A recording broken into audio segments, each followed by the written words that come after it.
If giving someone a hug is classified in any kind of way as sexual assault and or sexual harassment, then every single person watching this video is guilty of sexual harassment and assault, according to the alleged victims that were hugged by Vic Mignogna at conventions. Now again, as the Vic Mignogna sexual allegation stories continue, we have brand new pictures that have surfaced involving multiple voice actors, involving multiple people within the industry that have hugged fans, that have gotten close with fans, but yet not a single accusation against them was made, which kind of begs the question, are those that are accusing Vic of hugging them as sexual assault true or false? I leave that for you guys to decide down in the comment section below, as we're going to be touching up on a very interesting subject involving the accusations made against Vic Mignogna alongside a lot of the responses made from the hashtag #KickVic movement against those that support Vic Mignogna. As once more, if you guys support Vic Mignogna and of course love Dragon Ball, don't forget to hit that subscribe button and turn on all notifications. That way you guys can be in the loop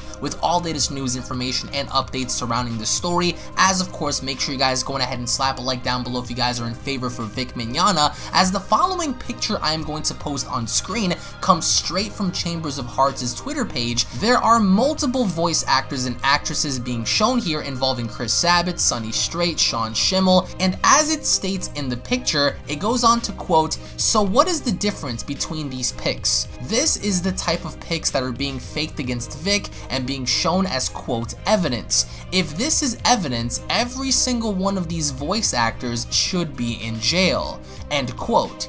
As we see on screen, a lot of these voice actors and actresses were also very close with fans, hugging fans, smiling with fans, just as Vic Mignogna. The only difference is, Vic Mignogna sometimes goes as far as to kiss someone on the cheek, and that's about it. So what is the difference in these pictures? Literally nothing, they're just hugs, and that's exactly what Vic Mignogna is being accused of in terms of sexual assault and or sexual harassment, which again is very egregious in its approach, because this by definition does not fall under sexual harassment and or sexual assault in the least, because as I stated earlier, if hugs do attribute to that cause, then we're all guilty of hugging someone and then having to quote sexually harass and or assault them. And with that, as many people are starting to question some of these voice actors and members within the industry, such as Jamie Marchi, Jamie Marchi goes on to post an image on her Twitter page as she goes on to quote, "Mermaids are real, I saw it on YouTube."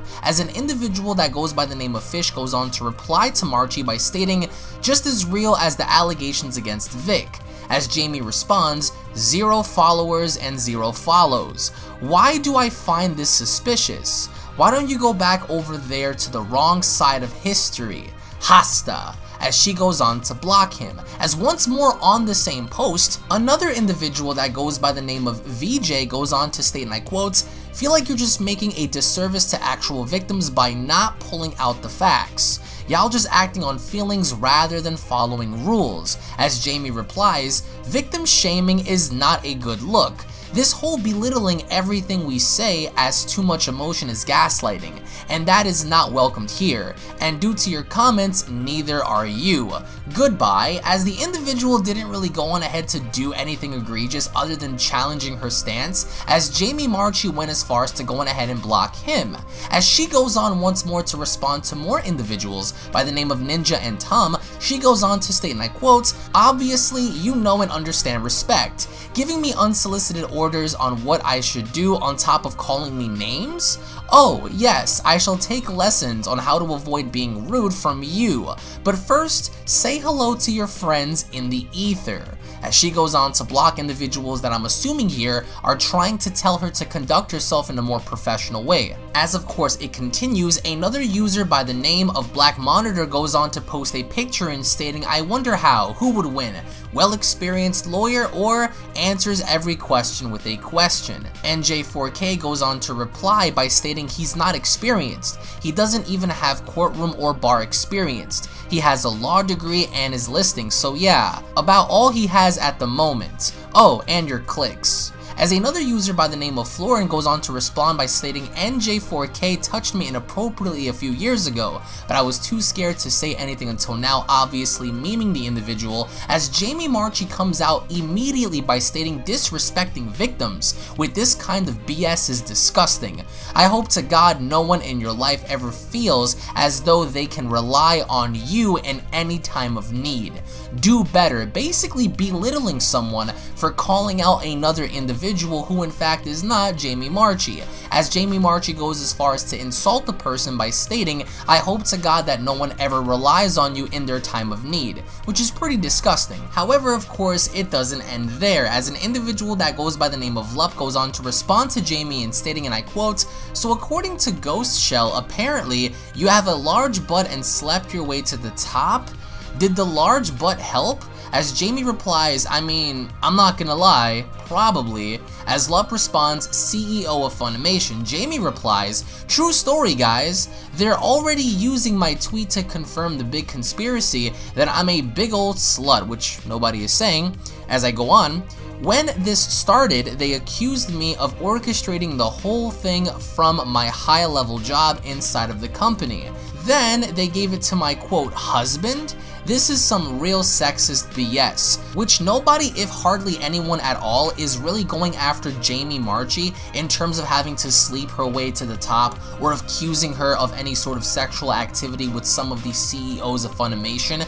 Nobody is really accusing her or being sexist in any way, but challenging her claims and stances against Vic Mignogna specifically, especially with the claim in wanting his head and balls on a plate, which in and of itself, as proven by Nick, can be taken to court and be sued for malicious intent and of course character assassination and slander. So that in and of itself is really egregious to see how she's claiming that people within the I Stand With Vic movement are calling her out for sleeping with people to get to the top, which I haven't seen anything of the matter, but if this is true, it's not right and people ought to challenge her intellectual stance and not looking at the property of her body. But I will leave this off with a clip from a YouTube user that goes by the name of Emish's Live and further elaborating on the claim details of how people are accusing of sexual assault without providing any sort of legitimate evidence behind that, and how the narrative is being pushed onto young people and falling for this tactic. As once more, I do want to say guys, thank you all so much for watching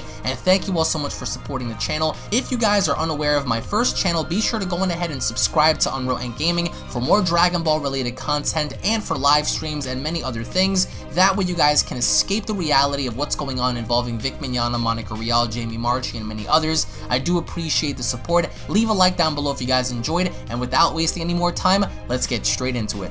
And that's the kind of mindset that gets proven to be weak, that gets proven to be a victim, not because people are making you a victim, not because people are bullying you, but because you're a pussy. That's it. It's flat out simple. So Monica Rial, like I said, makes this claim, don't let them bother you. Don't let them. So he claims one person attacked him, one person physically threatened him. She says, don't let them bother you. Sums them all in the group just like this asshole did in the beginning. It's crazy. You know, he responds, never. I don't back down in times of trouble. I stand tall and do my best to defend myself and fight back. You know, you would think that these people who have fans that look up to them would teach them to be strong, would teach them how to survive in a world where sometimes people will say mean things to you, where sometimes people will not agree with you, where sometimes people will disagree and provide evidence as to why they disagree, will provide decent arguments as to why they disagree. And all these people are teaching these kids is that, well, if they disagree with you, then they're alt-right. If they disagree with you, then they don't support victims. If they disagree with you, then they're pedophiles and rapists and sexual assailants and potential sexual assailants. They deem them as guilty when they haven't even, they're not even at the peak of their lifespan yet, their peak of their life yet, right? And they're already claiming that they are guilty simply because they disagree with you. And to me, this is exactly why #KickVic needs a nice Hakai. You know, that's what we need. So I talked about this whole alt-right modifier in my last video, how they place these things, they place these labels on you, right? As a means to deter the viewer or the people who they can't even get to follow them and believe their premise. It's used as a means to deter you away from believing said person or taking people or finding them as being credible, right? So by labeling me alt-right, by labeling a YouTuber or by somebody that does not agree with their premise, let's say a conservative, for example. Conservatives are mainly labeled and associated with the alt-right despite having a lot of enemies on there, despite having completely different views. But the main point here is that they just simply don't agree with what we have in this case would be the left. Let's just call them the left, the far left, it's up to you. And another thing I find extremely kawaii about Jamie Marchi in this tweet is that, yes, nothing says the truth like YouTubers out for clicks. Well, let's ignore the click part, because that's part of like what the ecosystem is. I mean, obviously, you know, you wouldn't be able to make, YouTube wouldn't be a thing if people weren't clicking on the videos and things like that. So let's just ignore that. Let's ignore that part. But let's talk about the truth, right? If anything, I feel like she's making this argument, she's putting forth this argument mainly because it's come to a major and harsh realization that they don't have the YouTube space on their side. And it's just as simple as that. It's pretty clear. Most of the YouTubers that have come out right now, they pretty much dominate the whole space in regards to the hashtag KickVic and hashtag IStandWithVic movements. And then to touch up on the whole hacktivist, or what hacktivism is meant to call the public's attention to something the hacktivist believes is an important issue or cause, such as freedom of information or human rights. Hacktivists also often use denial of service attacks to disrupt traffic to a particular site. The legality of hacktivism is a point of debate. So wait a minute. Hacktivists also often use denial of service attacks to disrupt traffic to a particular site? Wait, you mean kind of like, you know, trying to make it difficult for people to unsubscribe to your service? Huh? Something like that? Does that ring a bell? Hacktivism is meant to call the public's attention to something the hacktivist believes is an important issue or cause, such as freedom of information or human rights. Oh, you mean like this? Like this? Like what Mars Girl was doing? Hashtag, does this thing need a hashtag or something? I think this thing, let's label it. Let's give it hashtag KickVic. You mean something like that? It's pretty interesting the way these people operate. They become the very things that they sought to destroy. And it's meme worthy. And it's at this point, is it worth responding? Absolutely, because it's entertaining and it's clearly bothering them when they see, you know, YouTubers constantly, I don't want to say bashing them, but criticize them unfairly. I would say some people might be a little, you know, harsher than others, but with all due respect, I think it's fair and it's funny and it's entertainment and we get clicks for it. We get clicks. As if a large portion of their career in this day and age, as of 2019, 2018, within the modern era, didn't rely on people watching their shit, right? On people clicking things to get to know who they are as voice actors and where they come from and what their standing is in the industry, right? That doesn't apply. Let's ignore that. The reason they don't want people to have clicks, the reason they don't want YouTubers to have clicks, despite the following, despite how big or small our following is because they automatically thought that YouTubers alike, and we can support this with evidence due to the fact that, for example, Fneverl, you know, people have been talking about how Fneverl was blocked by Sean Schemmel on Twitter, despite originally supporting Monica Rial towards the beginning of this whole alleged accusations, right? So as the stuff developed, you know, people start to say, well, damn, it's not that I support Vic, it's just really difficult to support you, and you know, some people in this fandom kind of have a little thing called self-respect or some kind of thing called, you know, credibility, and I just don't simply agree with the notion of having to on somebody just because of what position they have or who they know, what friends they have. Because if anything, that's the kind of ideology, that's the kind of mindset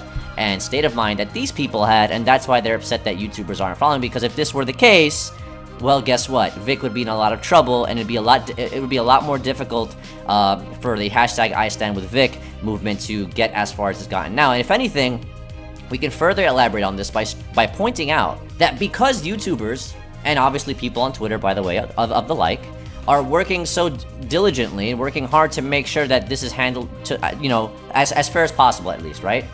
With all due respect, as fair as possible.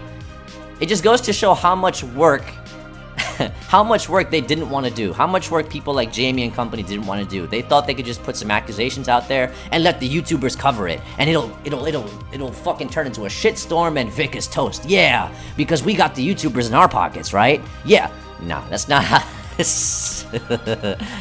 GG. You can't control what other human beings are gonna do. That's all I'm. That's true, but they thought they can. So now they're calling us hacktivists. And let's touch up on the hacktivist notion again, okay? This is why I do this stuff. This is why I like doing these kind of responses, because I like to further add on to the kinds of conversations that this fandom is having. Play the hashtag KickVic game. Now, this is where the game starts, okay, guys? Let me know how you feel about this in the comment section. To generally summarize what a hacktivist is, it's someone who kind of like tries to push forward an agenda, a political agenda of some kind, or social change on a platform. And obviously on the internet, for example, right? And let's just theoretically say I'm willing to concede that I am a hacktivist, okay? But under one condition, you do it too. So what I mean by this is that you acknowledge that there is something on this platform or on social media that you feel is worth vehemently defending, right? And that is the fact that you don't want to work hard for proving your premises. You don't want to work hard for making your arguments consistent, despite how inconsistent they are. And you don't want to work hard to make sense. Okay, these three basic things are extremely difficult for people on the hashtag KickVic side of the aisle. So you'd have to acknowledge that there's something on your side on the internet that you feel is worth vehemently defending, and that's your alleged testimonies or accusations. They're not testimonies, they're accusations, okay? You feel like you have to defend your accusations by lying constantly and by not making sense and by not being consistent and then fighting back and threatening people with scare tactics, so on and so forth, right? Because you don't want to work hard for the accusations that you put forth. You expect people to just all the time, okay? That's that. And for me, I'm willing to admit that I'm a hacktivist simply because I feel there's something on this platform that is worth changing. So yes, I would concede to having an agenda. I think this side, I think the hashtag #IStandWithVic side would concede to being hacktivist only if you were willing to accept that there's something on this platform or on this social media platform that we feel needs changing. The only color that matters in all of this is green. You know how I know that? Because that's what you've been attacking. You've been attacking this man's wallet, all right? Caught red-handed. Oh, I guess two colors, red and green. I think it's pretty obvious that she just doesn't give a shit. And that's mainly because due to her position as to who she knows and what connections she had. Like I said, these people have nothing to lose, right? They can spend money. They will be represented in court, right? On behalf of the company that they allegedly work for. And because of that, they don't really have anything to lose. Yeah, people might, you know, backlash on them. People might attack them and stuff like that. But they still have their money. They still have their whatever it is they're fighting for, their movement, their hacktivist movement, okay? Their hacktivist-inspired movement. They have all these things that they try to pass forward as valuable, and they try to ram it down your throat, ram it into your head that this is valuable, this is what you guys should be thinking, you guys should be believing us, you guys should support victims and support survivors, blah, blah, blah. Yeah, it's a nice sentiment, but you guys don't want to work hard for that cause. You stand on the backs of actual victims, of people who have actually been hurt, of people who have actually been through shit, and then you use that as a means to say, listen guys, I'm fighting for you, when you people barely fight for yourself. I mean, Monica Rial is a good example of this. She claims to be fighting for women. She claims in her recent statement that she stood up for women and for the Dragon Ball. She stood up for the Dragon Ball community when she went after that hashtag ban Dragon Ball, which was a terrible fail on her part, not on Monica's part, but the person who created that activist movement, right? That hacktivist movement. Which is ironically enough, it's kind of like on her side of the aisle anyway. This is their side of the aisle. They share similar views, and despite Monica disagreeing with her, well, she saw that nobody disagreed with Monica, right? Why? Because she expected people to believe her, and it worked. So, you know, these are things that these people are used to. And as quoted by Monica, you know, she did a very poor job in defending herself and trying to make sure that these sequence of events, these sexual assaults were to ever happen again. No, these things happened to her frequently. Whenever Vic saw her, it happened. But she pulled the trigger. She started fighting for herself once she heard it was happening to her friends too.